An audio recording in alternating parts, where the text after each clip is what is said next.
Please welcome Crude. Thank you. I'm going to start out, because I know it's hard when you've been sitting and listening for a while, I'm going to break a couple of rules right out of the gate.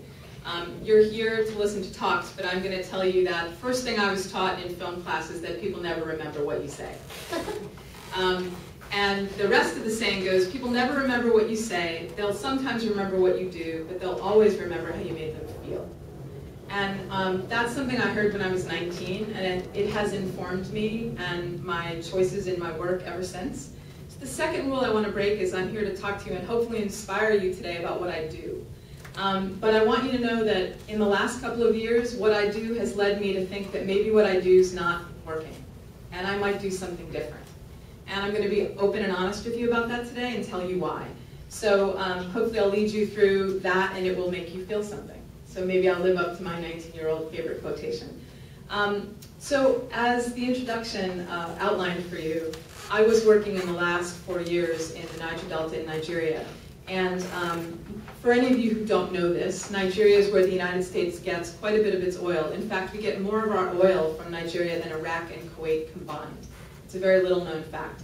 But the consequences of that oil production on the people who live in that region are absolutely devastating.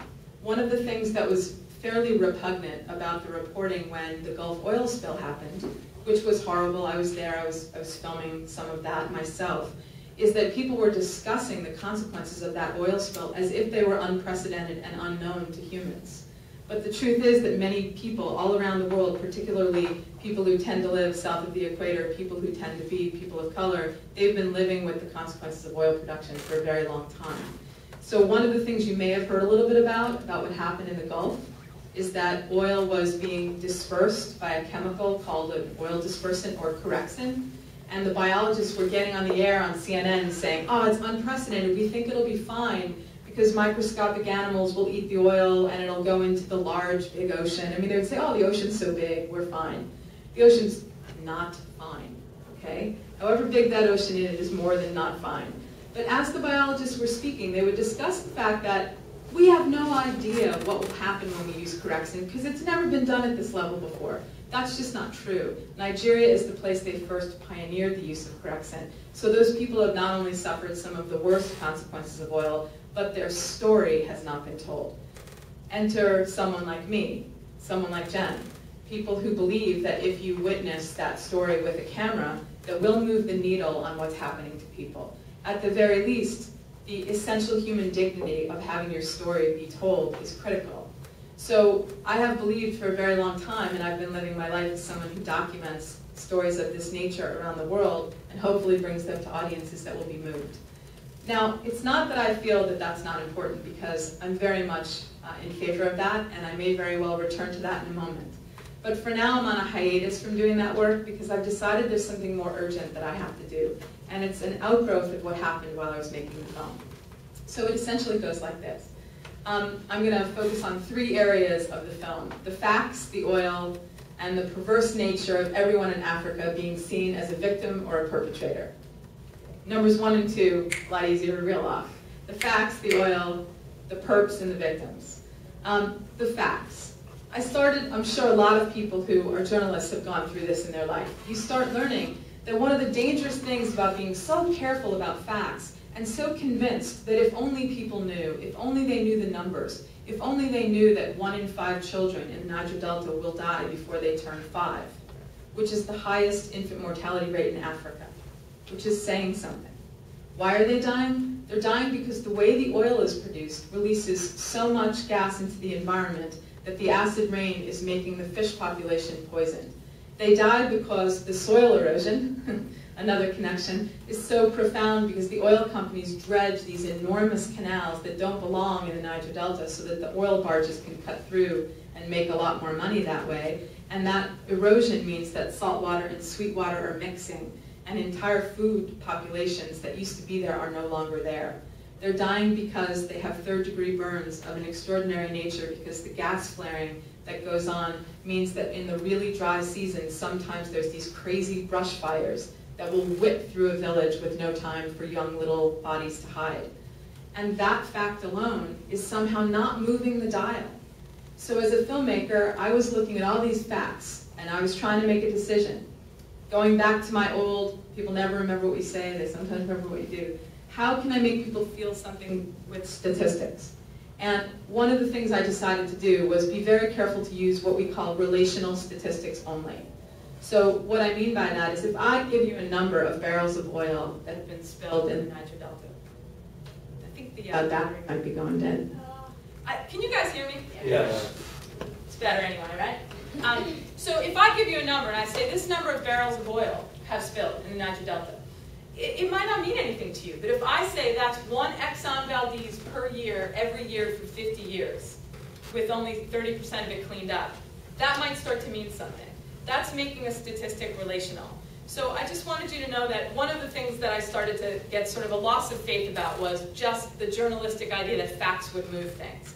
And I'm one of the people, I'm hardly alone in this, who did everything that I could in the movie to make sure that those facts were actually related to a human scale of one kind or another.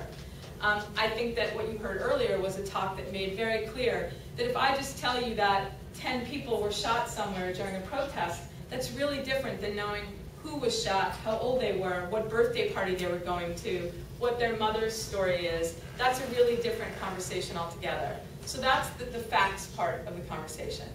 The next part, the oil. Oil companies are largely these days loathed.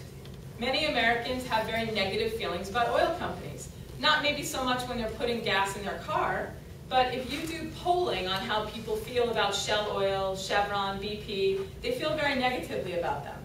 And yet, that hasn't changed, for the most part, the habits of people and how they live.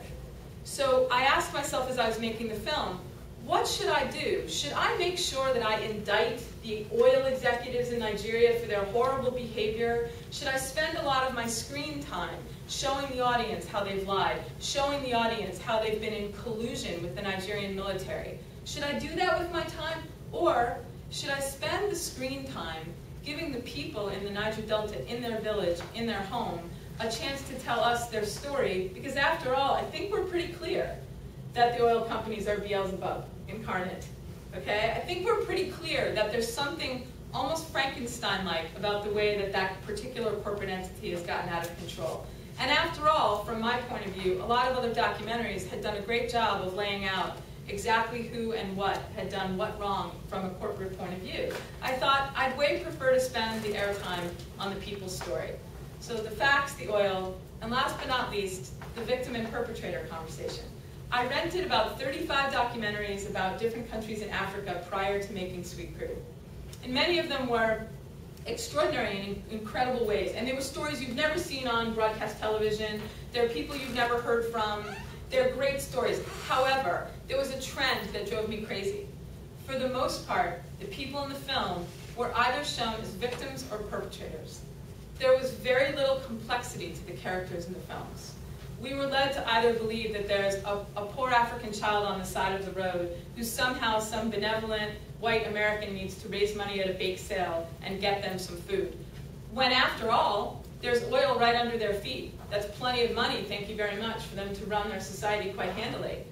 They just have had this colonial structure. The British left in the early 1950s, and as the British were leaving, the oil companies were coming in, and viable local government, which we'll come back to, viable local government with real teeth that could have told the oil companies how to do business. That never happened. What happened instead were dictatorships paid for by European and American governments. Because why? Because somehow our oil got under their feet. And we needed that oil to flow back out on our terms, at our price, in the way we wanted. And so we had an enormous amount to do with what became this infantilization of the people. That these people were very much dependent upon our benevolence on one level or another in order for their lives to be a quality that was worth living. What happened instead is that the 20 million people, back to a statistic, 20 million people live in the Niger Delta. 150 million people live in Nigeria, which is half the size of the United States. And those 20 million people were watching as their life expectancy in 1960 was 65 years old. Their life expectancy today is 40. What happened from 1960 to the present? Oil. That's a basic truth. That's what happened. And during that period of time, the majority of the stories that have come out of Nigeria at all, the majority of the stories, have been a very flattening story of victims and perpetrators. Either the corrupt governments that are the perpetrators, or these poor people in the Delta. What I saw when I was there was a complex story in between. There are people there who have developed an outrageously powerful resistance movement that we've paid very little attention to. It's called MEND, which is the Movement for the Emancipation of the Niger Delta. Early on in the history of MEND, they were mostly, from a strategic point of view, a nonviolent group. But part of what a nonviolent movement requires in order to be successful is to be witnessed. If you consider even the American Civil Rights Movement, would it have been effective if we had never photographed it? Would it have been effective to deal with the reality, the brutal truth, that young children were being hosed down on the streets if you never saw that on television? Those are some of the kinds of witnessed images that did move the needle. The nonviolent movement in Nigeria was largely unphotographed. After a man named Ken Saro-Wiwa was assassinated, the cameras went away altogether. And at that point, a great deal of people who were part of the resistance movement felt the only option left was to shoot, was to kidnap oil workers, was to get attention for their plight. So when I showed up, I was there at a time that I thought, if only we could get this story out there, to come back to where we started, if only people at home could see this, maybe, just maybe, something would change. While I was touring with the film, what I would experience all over the country and the world, but mostly let's talk about the US, is audiences that would say, oh my God, this movie just opened my eyes to this thing. What can I do about it? What can I do about it? You've got my attention. And what I've started to understand is that Noam Chomsky once answered this question by saying, you know exactly what to do about it, you just don't want to do it. And I started realizing that I had to look in the mirror to consider whether or not I was willing to do what has to be done. Because part of what has to be done is to fundamentally change how we use energy, how we use oil, how we orient where we live, where we work, who we visit. These are huge things we need to do. And we have extraordinary discomfort about how we feel vulnerable, that we don't know what the economy is going to do. We know something very major is happening in the world. We see an escalation of natural and unnatural disasters colliding in places like the Gulf of Mexico, in Japan. And while all that's going on all around us, people want me to give them an answer at the end of the film, like, boycott diamonds. Because somehow, if you boycott diamonds, the blood diamond story is the one everybody wants. That your power as a consumer would change everything. But when it comes to oil, the secret truth is it's all blood oil. There is no such thing as, in the diamond world, they say there are conflict-free diamonds. There's no such thing as conflict-free oil. None of us, myself included, I drove here today. I put gas in the car. That gas was at someone's expense. So while filming my film, for the first time in my life, in a very tiny way compared to people in Nigeria, I paid the first price of gas I'd ever paid, the real price of gas, having my own physical safety in jeopardy and almost being killed. This is the first time I understood the price of oil. And now that I've had that massive transformation, I have to ask myself, just like in one of my favorite movies, which is The Year of Living Dangerously, there's a character in the film who asks, what then must we do? When I ask myself, what then must I do? All I can come up with right now is that I feel a little empty making another film. It doesn't mean I don't believe in other filmmakers doing it. This is about me. What then must I do? I've decided to run for Seattle City Council because I can't watch my own local government not have the courage to make the kind of changes that are necessary so that the life of a woman and child in the Niger Delta could be fundamentally changed. Or for that matter, the life of someone in Federal Way who doesn't have the money to drive to a job at the Hilton in downtown Seattle. Those are the things that have come to make me feel like maybe what I've done for 20 years is something I should adjust. So I hope I lived up to sometimes they make you feel something. And with the 30 seconds I have left, I'd be happy to answer a question.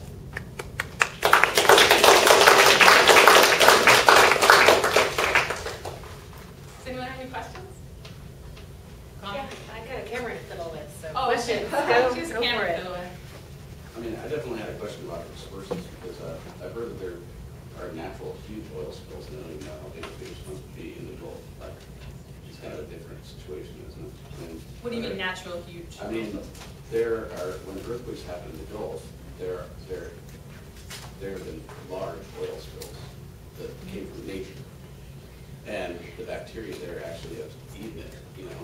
Well, bacteria is very different than correxin, first of all. So the idea about natural oil spill, just to clear something up, I mean, the earthquakes, yes, when there are, well, it's more like when there have been storms, tremendous storms. There is oil seepage all the time. So the oil spill, the massive oil spill of last year, is certainly not at all the only time that enormous amounts of oil have spilled into the Gulf of Mexico. But there's nothing natural about it. That's not, oil doesn't just seep out of the planet Earth by itself very often. We have a geologist here who probably would be happy to tell you more about this, but it's you have to drill pretty darn far. And in fact, the Deepwater Horizon, part of what was so amazing about that is at the time that it was proposed, it was one of the deepest sea drilling. And it's not just how deep it is in the ocean, but then how deep it is in the planet. So when that oil is seeping, it's not natural. We already drilled that hole. So I understand that. I'm not pro-oil. So I just wanted to explain. So there's that, right? There are algae that do eat oil. That is true. Unfortunately, like a lot of things, it's not true that to simply dump that amount of algae, like, okay, we're going to dump a big barrel of that algae and we'll be fine. There's some natural check on it, but the sheer quantity of the oil overwhelmed it. And just to give you a sense of the food chain issue, when the corexin breaks the oil into those microscopic little bits, you do have little teeny crustaceous fish that eat it, and then the bigger fish eat them, and then the birds eat them.